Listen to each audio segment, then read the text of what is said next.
Brand laptop yang sangat didamba-dambakan oleh kaum wanita. Ya, sebenarnya bukan cuma kaum wanita aja sih. Kita para cowok juga mendambakan menggunakan device Apple bekas digigit. Meski banyak brand terkenal lain yang spesifikasinya mantep, tapi brand satu ini memang gak ada duanya. Meski harganya mahal dengan spek yang di bawah brand lain, tetapi tetap aja idola. Bahkan katanya bisa mengangkat harga martabat, derajat, kegantengan, serta kecantikan para kaum yang mendambakan menggunakan device ini. Apple MacBook Air didesain dengan bahan metal full yang kalau dipegang diangkat berasa ada beban, tapi nggak seberat beban hidup.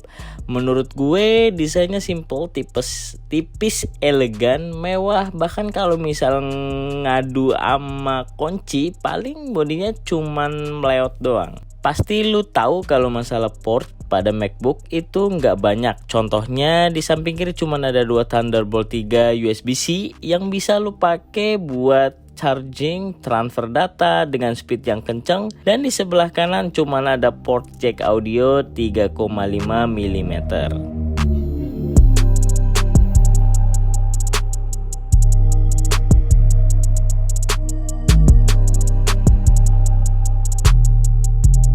Pada bagian layar dibekali dengan 13 inch retina display dengan resolusi 2560 x 1600. Ini yang ngebedain layar dari layar-layar laptop lain yang menurut gue kalau masalah warna bagus banget. Warna yang dihasilkan itu tajam banget, bikin betah kalau buat dilihat-lihat.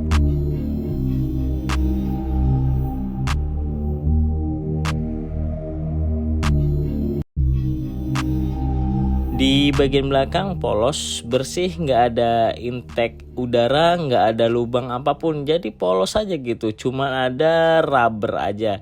Sedangkan di bagian atasnya cuman ada logo kebanggaan. Beralih ke bagian touchpadnya itu perfect banget, khas Apple, gede, presisi di tengah-tengah, udah support 4 jari, dan yang pasti nggak bisa klik kanan ya.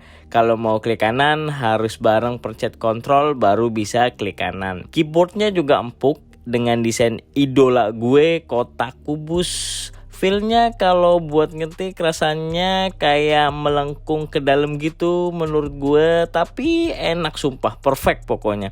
Kalau misal lo pakai keyboard laptop lain terus nyobain keyboard Mac, pasti lu bakalan ngerasain perbedaannya. Seri MacBook Air ini udah ada touch buttonnya, kalau misal di brand lain itu fingerprint namanya.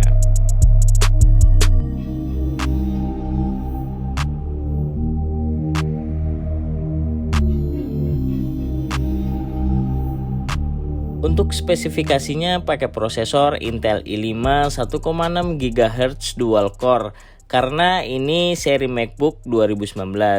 Kalau yang 2020 udah pasti pakai M1. RAM-nya 8GB, displaynya Intel UHD 617 1,5 GB dengan retina displaynya khas Apple, dan internalnya 128 GB.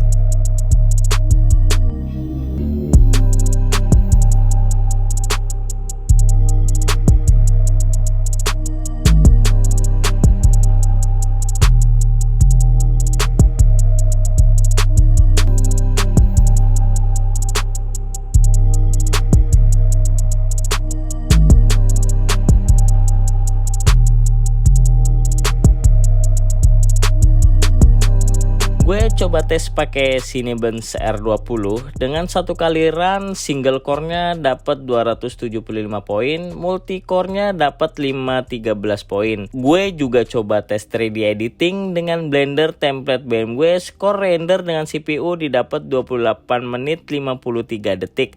Hampir setengah jam kurang 2 menit lagi. Sangat memaksa banget ya. Karena ini seri Air, sepertinya nggak cocok buat editor-editor kelas berat kayak 3D editing atau yang lainnya. Kayaknya seri Air ini diperuntukkan khusus buat office, browsing, sosial media. Terbukti di sini ketika buat render kipasnya teriak-teriak kenceng banget. Padahal di ruangan gue ber-AC dengan suhu 18 derajat. Tapi panasnya sampai ke keyboard. Jadi buat kalian yang pengen make MacBook Air buat editing, kayaknya jangan deh, mending beli yang Pro karena kasihan kalau Air diajak buat editing.